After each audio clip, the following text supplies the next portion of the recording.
Come in. Welcome. I'm E.G. Marshall. This is going to be a story that's almost unbelievable. Almost. A thing will happen which people, scientists included, will tell you cannot possibly happen. As your parents or grandparents were told that radio could not happen. Television, heavier than air flight, and space travel could not happen. The thing is almost impossible. However, Kathy and Doug Sellers live in a middle-class suburb. Their neighbors are people to whom they say good morning, with whom they discuss the weather and the crabgrass. That's about the extent of the neighborliness. So that Doug is surprised this evening when Kathy says, "Early dinner tonight. We've been invited next door to spend the evening." Oh, the Carters, they invited us over? No, not the Carters. No, next door the other way, the Joneses.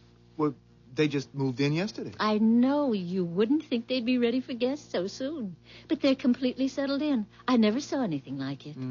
How come you saw it in the first place? Well, I went over there. She's such a little thing. I just thought I'd go over and see if I could help. That was neighborly of you. Well, but there wasn't anything to help with. You like her? She's nice, yes. Her name's Tootie. Tootie? I said we'd come, okay? Oh, sure, of course. He's kind of funny looking. Well, they're quite small, both of them. Yeah, but he's got a big head. I know they can't help it, but somehow small people with big heads put me off.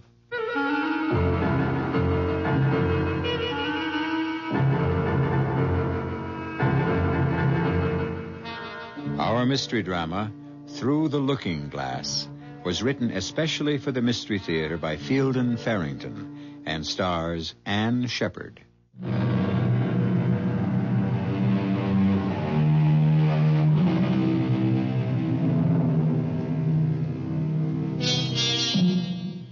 There is a certain excitement in meeting new people who may or may not turn out to be friends. Friendship, not to be confused with acquaintanceship, requires so many parallels of taste, viewpoints, needs, backgrounds, and the like, that it's quite remarkable we see as much of it as we do. Kathy and Doug Sellers are calling to spend an evening with two strangers who obviously would like to become friends. Hello, Kathy. Oh, I'm so glad you could both come. Hi, Tootie. This is my husband, Doug. Oh, how do you do? How do you do? Well, please come in. I want you to meet Sid. Sid? Oh, he's upstairs. Sometimes he's so slow getting ready for anything. Well, won't you sit down? You really are settled in, aren't you? It's very nice, too. Everything looks brand new. Oh, yes, it is. Well, can I get you a cup of coffee or... Oh, dear, I don't think we have anything to drink. I mean, like... Oh, coffee's fine. Hello down there. I'll be right with you. Sid, do we have any... You didn't get any whiskey or anything, did you? No, I'm sorry. I am sorry. I should have thought of that. We don't drink at all, you see. And it's just easy to forget. That's no excuse. I should have Oh, been... that's all right. We don't drink either. Not really. Hardly ever. You see, where we come from, people just don't drink. Oh. You must come from a far distance. I'm trying to think of a place where nobody drinks. Well, things are very different here. We're really very... Oh, what is that word, Sid? Backwoodsy. We're very backwoodsy. Yes. Uh-huh. You're putting us on, right? We're... What? You're putting us on, kidding us. Oh. Well, I mean, this furniture looks as if it had been designed for 20 years from now. You know? Backwoodsy? Well, the furniture's all new, you know. And you've got it all arranged so quickly. As I told Doug earlier, it looks as though you've been living here for years. And he's right, you know. It's very advanced. Is it? Well, is it too... It's all right, Tootie. She's so afraid we're going to seem, you know, different.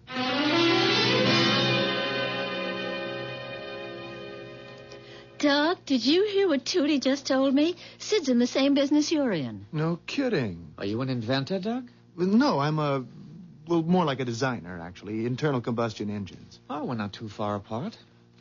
As a matter of fact, I'm working on something right now that may put you out of business. Oh? What would that be? I've got a motor that's powered by solar energy. Oh. By sunlight? Just sunlight? Yes. Well, not the light itself, of course, by the emanations. Does it work? Oh, yes. Would you like to see it? See it? I've got a working model down in the basement. A solar energy motor in the basement? Oh, I see. It doesn't need the direct light. And besides, it stores. Do you want to see it? Aren't you afraid I'll steal it? I mean, if you've got a solar energy engine that really works... No, I'm not afraid. Now, please don't be offended. I've had to work out some pretty radical new mathematical concepts that, well, you wouldn't understand them just looking at the model. Nobody would. Okay. I'd love to see it. Good, come along. The good thing about it is you don't even need a sunny day. All you need is the sun on your side of the earth. Would you like more coffee? If Doug's anything like Sid, they'll be down there for hours. No, I don't think I could handle any more coffee, thank you. You're right about Doug, though. Where did Sid work before you came here? I mean, maybe he worked for somebody Doug knows. Well, he didn't actually work for anyone. He's always been just an inventor. Well, Doug knows so many people in the business. We moved around so much before we went to work for Driscoll Motors. I just thought we might have some mutual friends. No. I mean, it doesn't seem likely. We haven't lived anywhere but, you know, there and now here. Well, where did you live before? It was just, well, like a different world almost. That's why I'm so pleased about tonight. We're the kind of people who just can't live without friends, you know? Mm. We were afraid there wouldn't be anyone we could, well, be friends with. So that makes tonight so good. Oh, Tootie, you don't have to worry. We have a lot of friends you'll probably meet. Where we used to live, we knew everyone. Just everyone. Oh, that must have been nice wherever it was. Oh, yes. It was all we knew, of course. In many ways, it's better here. Much better.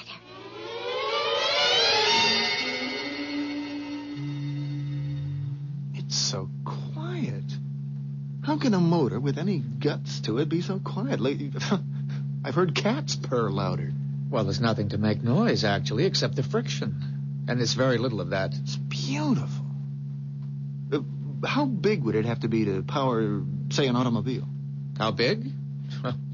This engine itself would pull a freight train. So 12, maybe 15 cars. That little thing? Energy doesn't come in sizes, Doug. With refinements I'm not tooled for here, a motor like this could supply all the electricity a medium-sized city would need. You're kidding. It has implications, as a matter of fact, that could lead to the obsolescence of electricity itself. Man, you are talking revolution, you know that? It would be a tremendous step. Yes, it would almost certainly entail some dislocation. Dislocation? It would bomb out just about everything our society is based on. Well, the short-term adjustment would be severe, I don't deny that. Temporary chaos. The gain would be long-range, not immediate. Ooh, scares me. No kidding. You don't know what you've got here. Oh, yes, I know. What I have here is a device, a ridiculously simple little device which would make the air we breathe sweet and pure again. Make the oceans, the lakes, and the rivers habitable for marine creatures. Put an end to nervous breakdowns from the sheer clamor of civilization. As you say, destroy everything today's society is based on. Well, today's society isn't exactly utopia, I know that, but, Sid, it's the only society we've got. Would you like to see the design on paper? Talk about the math involved. Well, you said I couldn't understand the math anyway. No. I said you couldn't understand it simply from looking at the motor. Actually, like the motor, the math is quite simple. I can't tell you how glad I am that you could come over and just, you know, visit. I'm afraid I've talked too much shop to Doug, though. Huh? No, not at all. I'm sorry. I guess I'm sort of preoccupied. Dinner next time, all right? Okay. I'd love to watch that gadget of yours turn out a whole dinner. Let's go, Kathy. I mean, I do have to get to work early tomorrow. I'll be in touch, Sid, okay? Good night. Good night. Good night, and thanks again. Disapprove neighbors? What did you say, Tootie? I say disapprove.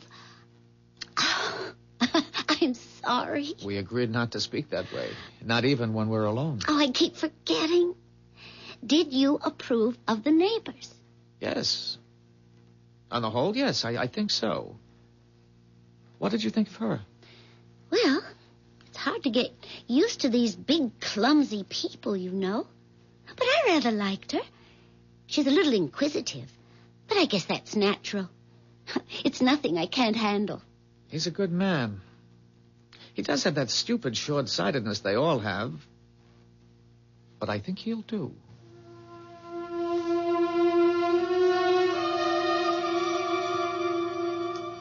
Well, I don't care what you told them about us hardly drinking. I want a good solid slug of bourbon. Okay. Something happened? What? Did he tell you where they're from? Where they moved here from? No, I don't think so. Well, she's a pretty close-mouthed one. Aren't you even going to put any water or anything with it? He's quite a guy, that Sid. How do you mean? But when Tootie... what kind of a name is that, anyway? Anyway, when she called him an inventor, she sure wasn't kidding. Did she say anything about where they came from? I told you I spent the whole evening trying to find out where they're from. But she's slippery as an eel. I didn't get to first base. People don't give things away. You have to be suspicious when a man wants to give something away. I think he was completely cracked, except that crazy math of his works. So does his engine. I don't have any idea what you're talking about. He wants to give it to me. Now, you can't tell me there isn't a catch in that somewhere. He just wants to give it to me. The whole thing, no strings attached. Give you what? Look, he's got this machine, this motor, this engine. Designed it, built it himself, he says, invented it. Draws its power from sunlight, sun rays. Now, there's a difference, and it's just gonna blow the whole world up. That's all. A bomb? You mean a bomb? Oh, no. Just the opposite, I guess you could say. Only, good Lord, the mess it could make. It's like we made a wrong turn 100 years ago or so, all of us, our whole society, and what he wants to do is to back up and make the proper turn. But you just can't wipe out. It's a very scary thing. Kathy. What am I gonna do? Well, I don't really understand the problem yet, Doug. Okay. He's got a machine that takes its power from the sun, okay? Okay. Yeah, and that's about the size of a small vacuum cleaner, and it could power a city. It could. I've seen it. I've seen the blueprints. I've learned the math. Learned it, mind you, in half an hour. And all our old math, everything I spent my life learning, it's all just silly kid stuff. Did you say he wants to give all this to you? Now, figure what it means. Everything we know is down the drain. Now, just think about oil. You've got 50 billion or so barrels of oil tucked away, and you're using it to make the world market go where you want it to go. All of a sudden, your 50 billion barrels of oil aren't worth the price of half a dozen loaves of yesterday's bread. It's not going to make you happy. It's going to make you feel very, very restless and insecure. Or you manufacture, or all your money is in something or other power and light company, or you work in a gas station, or you're a coal miner, or I don't care, you're anything. Whatever you do for a living, it's dead. And Sid wants to give the damn thing to me. Maybe I don't blame him. Wouldn't there be a lot of money in it? For us? Millions. Oh, hell, more like billions. Take it. I'm not even sure money would have much value anymore. Apart from everything else, I've got this feeling I'm being used.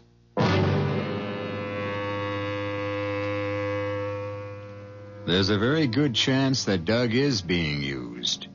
In a good cause, perhaps, but used all the same. There's a worn-out old cliche that says you can't make an omelet without breaking an egg.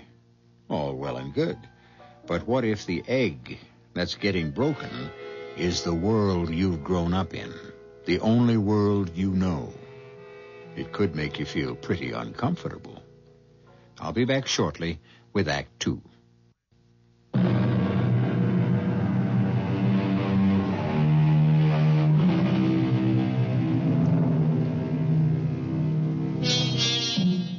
Doug Sellers didn't have a very good night's sleep. He and Kathy spent most of what was left of the night talking about their new next-door neighbors, Sid and Tootie Jones.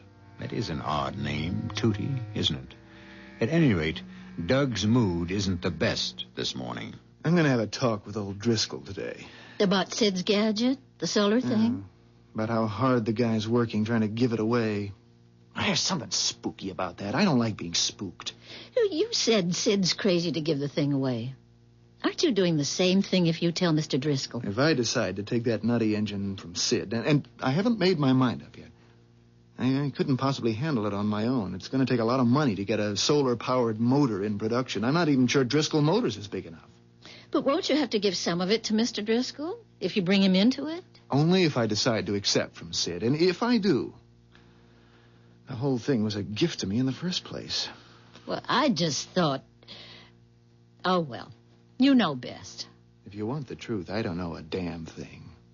Except that I'm sitting on a keg of very high explosive, and it's making me very uneasy.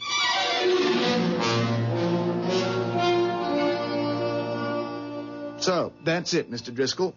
The motor works. I saw it work, and it's just... You wouldn't believe it without seeing it. I studied the engine, too, and it would be simpler to make than most of what we're doing now. Simplest thing you ever saw, really. Except it's based on a completely new concept. My first reaction, Doug, is nonsense. Sure, that'd be anybody's first reaction. But not yours? Well, mine at first, yes. But then I saw the damn thing, Mr. Driscoll. I saw it. No doubt in your mind now? No. I'm as skeptical by nature as you are, but the thing works. And it's going to knock everything we know right out the window. Well, that won't be permitted, of course. Now, what I'm interested now is... He offered you all rights? Yes. You sign any papers, either of you? No, I said I wanted time to think it over. You say this thing works, and I'm prepared to take your word for it. I want 50% of the rights. Straight down the middle. You agree to that? Well, sure, I'm but going to call Al Dobson. He can get the ball rolling faster than anybody I know. I'll get Ed Cahill moving on it, too. And, when can you get this, what's his name, the inventor in here? Look, Mr. Driscoll, all I wanted to do was to tell you about this thing and ask your advice. Now, as You've told me, and I'm advising you. Now, you pass the ball to me, and I run with it, right? Mr. Driscoll, I don't have a ball to pass. If you don't have a ball, we know where it is. Your inventor has fumbled it, and we'll take it over. He's no businessman, Sid. Would he have offered to give you a thing like solar energy if he were a businessman? Well, the thing is... maybe we don't actually have the ball yet, but we... Look, Mr. Driscoll, you said... What was it you said? I told you it was going to knock everything we know right out the window, and you said that wouldn't be permitted. Now you talk as if you want to go ahead with it. It'll be suppressed. Don't you worry about that, Doug boy. They'll buy us out. Oh. You think the oil industry would let a gadget like this go on the market? Not in a million years. And the auto manufacturers? Good Lord. Think what it would mean to them, just the retooling alone. Don't you worry about it, Doug. They'll buy us out. I don't think Sid Jones will go along with that. He'll go along. I told you, he's fumbled. When you fumble, you lose the ball.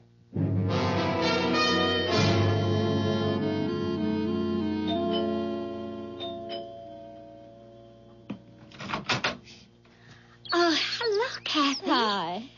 I washed the breakfast dishes, did 2 loads of laundry, and vacuumed the living room. I figured it was time to take a break. You mind? Oh, mind? No, I'm delighted. Come on in. Let's go in the sitting room. Living room. Oh, which do you call it? living room. It doesn't matter. Well, anyway, come on in and sit down. I didn't have anything to do either. I was just... Oh, I forgot to turn off the television. That's a television set? Oh, you know Sid. It's one of his inventions. He'll drive me crazy with his inventions one of these days. But the screen's the wrong shape. It's so big. It looks... What it looks like when you turn it off is a full-length mirror. Well, that's the idea, I guess. People would rather have a mirror in their sitting room than a box with that big blank screen staring at them. Oh, I don't know. I don't try to keep up with Sid's inventions. Doug says he's very good. Oh, yes. He's good. Doug says he's way ahead of his time. Ahead of his time? Yeah. You know, inventing things the world just isn't ready for yet. Like that solar energy thing. Well, he is very advanced in his thinking. Yes, Sid is very advanced. And he's worried about what do you call it? The ecology. Yeah. Tootie, Doug was very upset last night. Oh? Sid wanted to give him that solar energy thing. I mean, you just hand it over to him. Let him take out the patents and take all the credit and make all the money. Oh. Sid didn't tell me he'd gone that far. Why would anybody want to do a thing like that, Tootie? You know, it looks funny. Actually, how it looks to Doug is suspicious. Why doesn't Sid apply for the patents himself? That's what anybody else would do. He can't. He can't? We're not, we aren't American citizens. Well, I can't see what difference that would make, really. There are plenty of American patents held by people who are citizens of other countries. Doesn't Sid know that? Well, Kathy, I don't know exactly what they'd call us. Unregistered aliens. Something like that. We're actually not in the country legally. We don't have any papers or any of that. I see. Tootie, where are you from? I can't tell you. Maybe Sid will want to later on. I expect he will. But I'm afraid I've already told you more than he'd want me to right now. Damn it, Doug, what is this thing you've dumped in my lap? What do you mean? There's something mighty queer going on. I called Al Dobson and told him to get the ball rolling. Didn't tell him a damn thing except it was a solar-powered motor. And he had me back on the phone 20 minutes later. 20 minutes! Saying the thing was already out of hand and he had to know more. Out of hand? They want it. Everybody wants it. Ed Cahill says... Ed Cahill, the patent lawyer? They called him. The patent office called him. Now, you can believe that or not, but that's what Ed Cahill told me.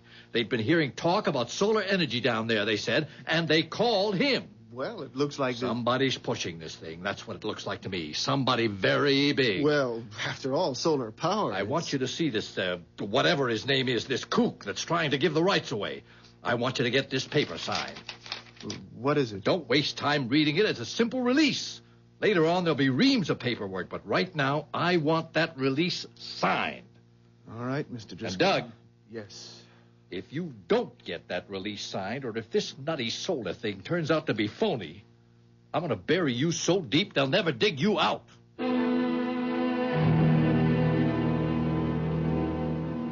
should never have talked to Driscoll about Sid's invention.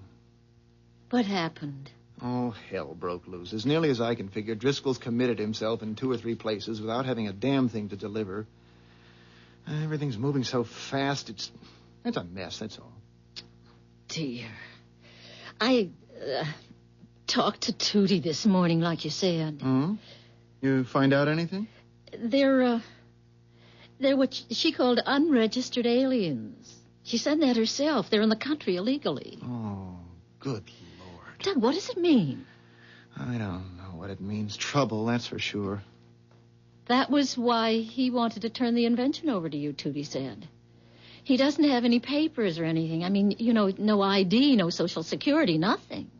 And he knew he'd get into trouble, I guess, if he started messing around with patents and all that. He's in trouble, all right. Why? You going to do something about it? I'm going to call Driscoll and tell him. Oh, Doug, do you think you ought to? Couldn't you just... Oh, poor Sid. What about him, Doug? I'm afraid that'll just have to be his problem. I've got a couple of my own. Well, but do you have to tell Mr. Driscoll? Look, I've been working for Driscoll for over 8 years. I'm one of the top men in the company. I met Sid for the first time last night. Now, which one am I supposed to be loyal to? Yes, Driscoll here. Mr. Driscoll, this is Doug Sellers. Did you get that release signed? Not yet. I just found out something I think you ought to know. The inventor, Sid Jones, the guy's not an American citizen. He's in the country illegally. Say that again. He's in this country illegally. A spy? No, I'm sure it's nothing like that. He's, I know him, Mr. Driscoll. I don't think he's a spy. I might have known. Solar energy, my foot. He's a lousy spy. That thing of his is probably some kind of bomb or something. He's made you believe that... Come on, Mr. Driscoll. I'm not that stupid. That engine that I saw last night was... All right, I'll fix his wagon. You watch me. Thinks he can make a fool of Thomas P. Driscoll, does he? What are you going to do? Never you mind. Oh, boy. What'd he say? He's decided Sid's a spy. I guess he means to blow the whistle on him. You don't think he is, do you? Sid? A spy? No, I don't know. I don't think so. Shouldn't we go over and tell them? I mean, after all, if they're in trouble, it's our fault, too, isn't... Well, at least it's partly our fault.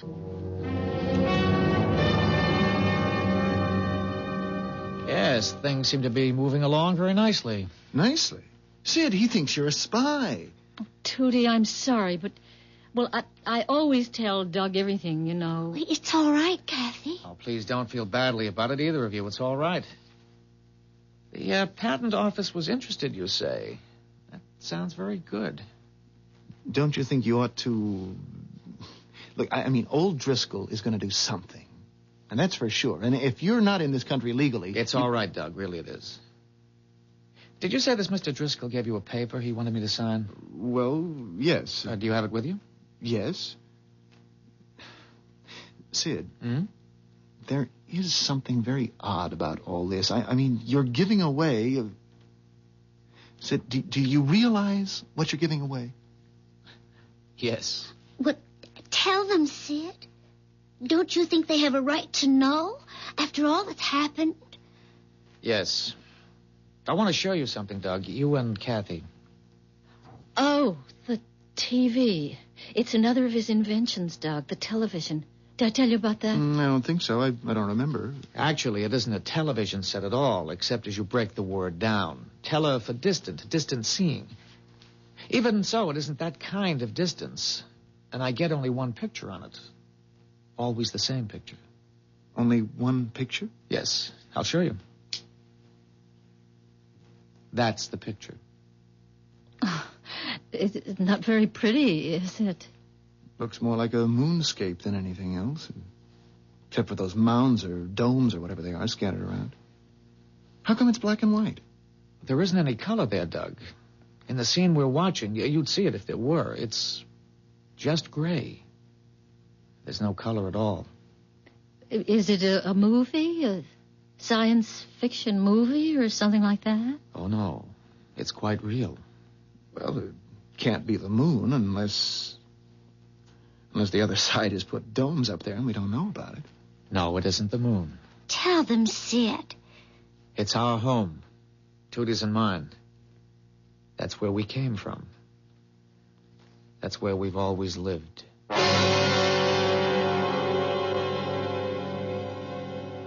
An alien world, old enough and weathered enough to look like our moon. Well, we've all heard or read stories about such places. That was fiction, of course.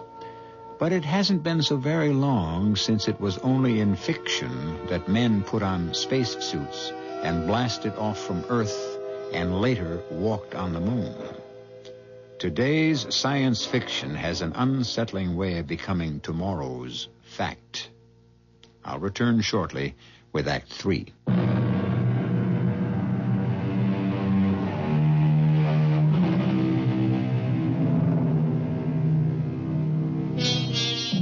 Doug and Kathy Sellers are watching spellbound, but more than a little repelled, a television picture.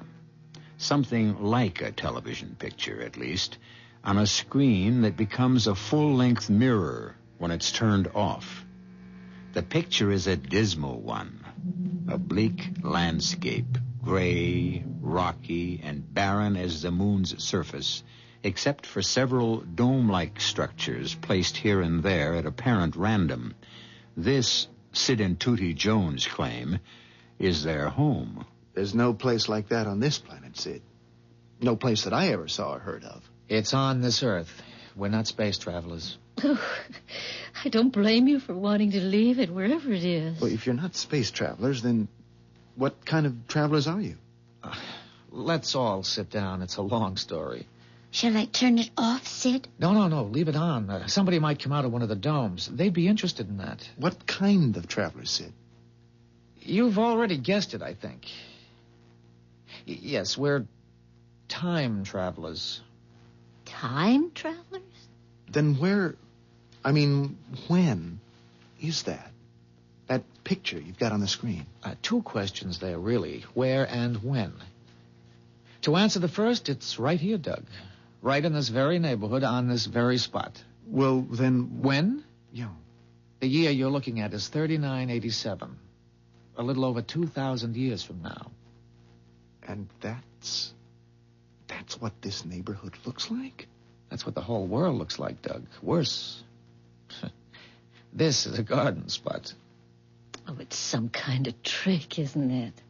I mean, it's just something you invented. More like something you invented. You, all of you, in the next few generations. That's misuse of the Earth's resources. All of your mistakes carried out to their final, inevitable conclusion. You're looking at the end product of your era's short-sightedness. I just don't believe it. Well, there it is. You can see it. But then it wasn't it wasn't bombed out? The A-bomb, the H-bomb, all the alphabetical bombs that came after?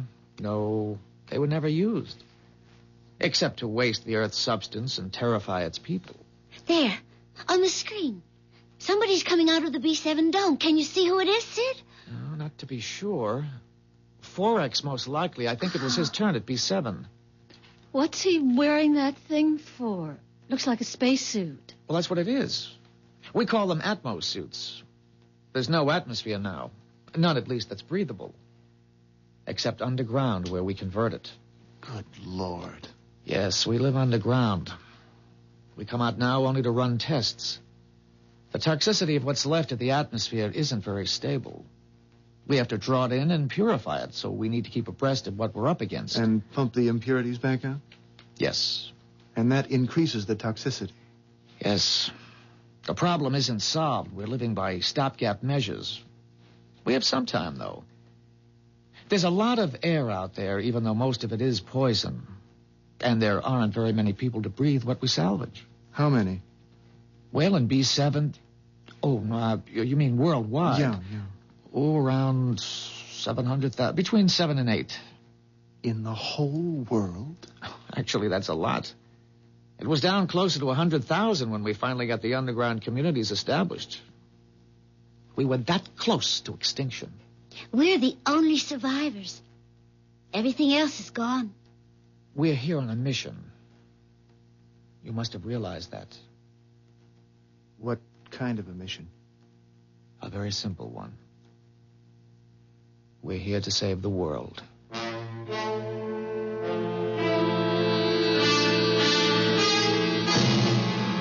Sergeant Wilson. Yeah, I want to talk to the chief of police. He's out of town. What can I do for you? Listen, I'm Thomas P. Driscoll of Driscoll Motors. I want to report a spy. Report a spy. You'd like to give me the details? I can only give the chief the details. No way, Mr. Driscoll.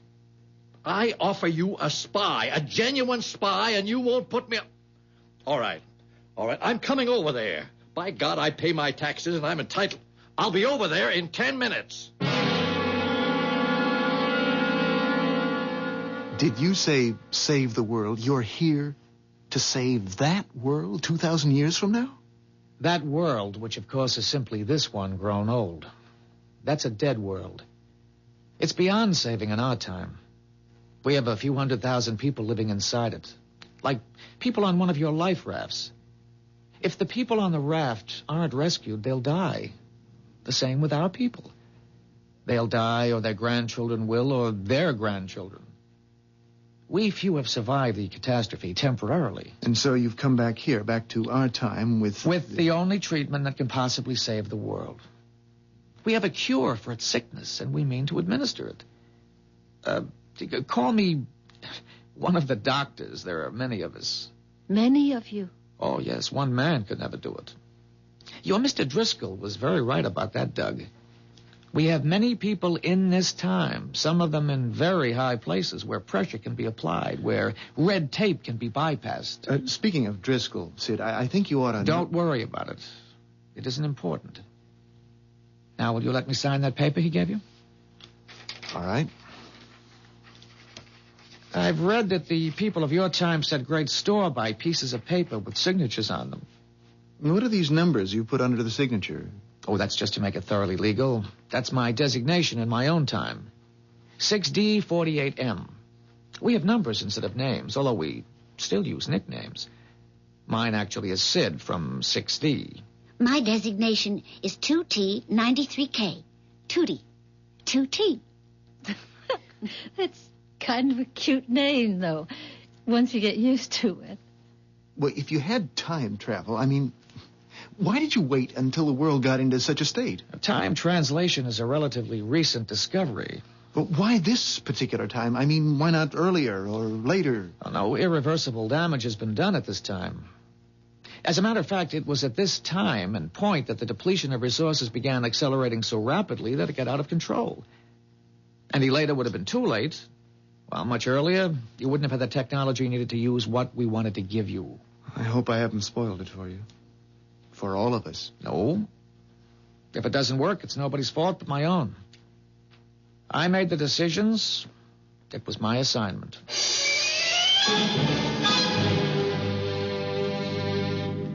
I told you I'd get to the chief, and you said he was out of town. Orders, Mr. Driscoll. I still don't know why he took me off the desk and handed me the job. It's FBI work. Well, don't you worry about that, Wilson.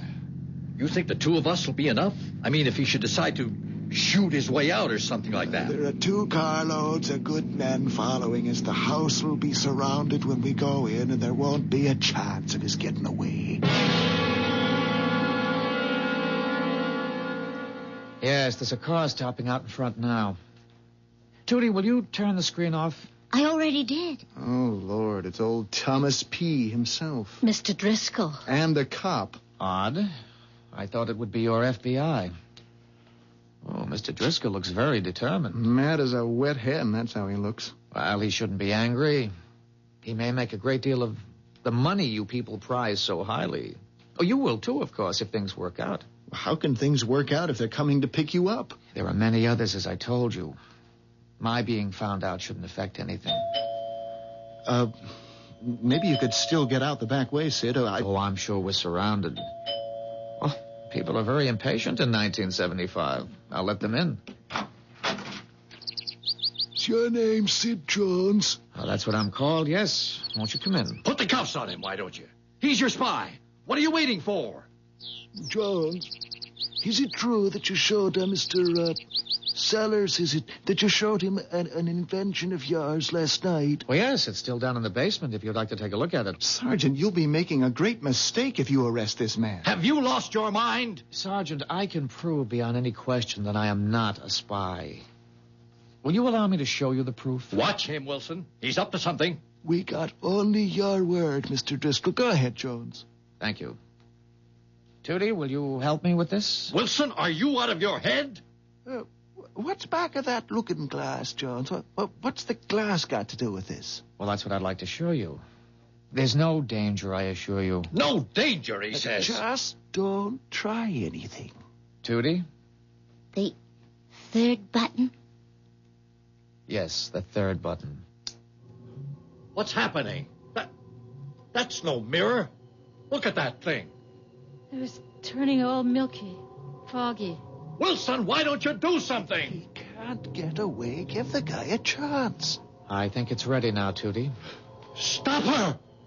For God's sake, somebody stop her. She's disappearing into that looking glass thing. Goodbye, Doug. Goodbye, Kathy. Thank you very much, both of you, for all you've done. Stop right there, Jones. Stop, or I'll... Or you'll what? He's gone, you idiot. You let him walk right through that looking glass. It's changing again. Look, Kathy, it's making a picture.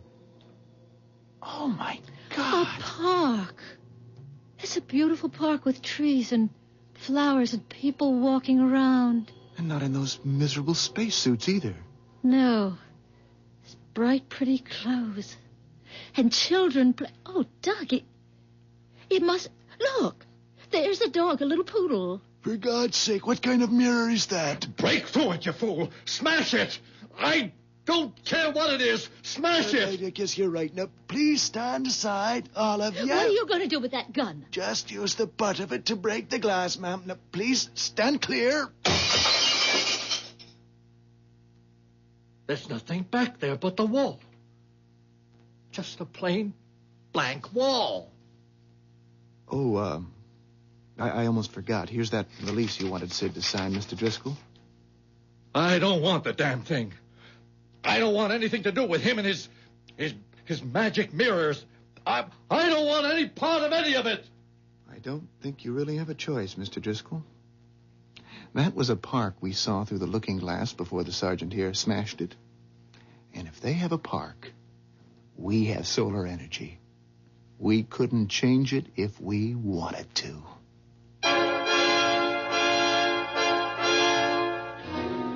A park where there was a desolate wasteland only a few minutes ago. But wait, it wasn't a few minutes ago at all, was it?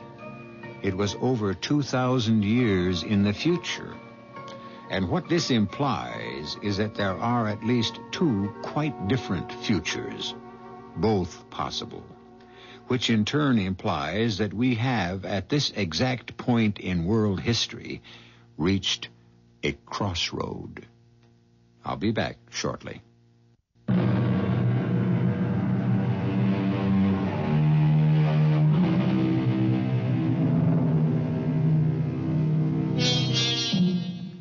Perhaps we shouldn't be surprised if one day, before too terribly long, we hear that solar energy is in the process of being harnessed. In any case, I believe that 6D48M, alias Sid Jones, has given us something to think about. Let's hope the right people do the right kind of thinking. Our cast included Ann Shepard, Jack Grimes, Evie Juster, Russell Horton, and Ken Harvey. The entire production was under the direction of Himan Brown. This is E.G. Marshall inviting you to return to our Mystery Theater for another adventure in the macabre. Until next time, pleasant dreams.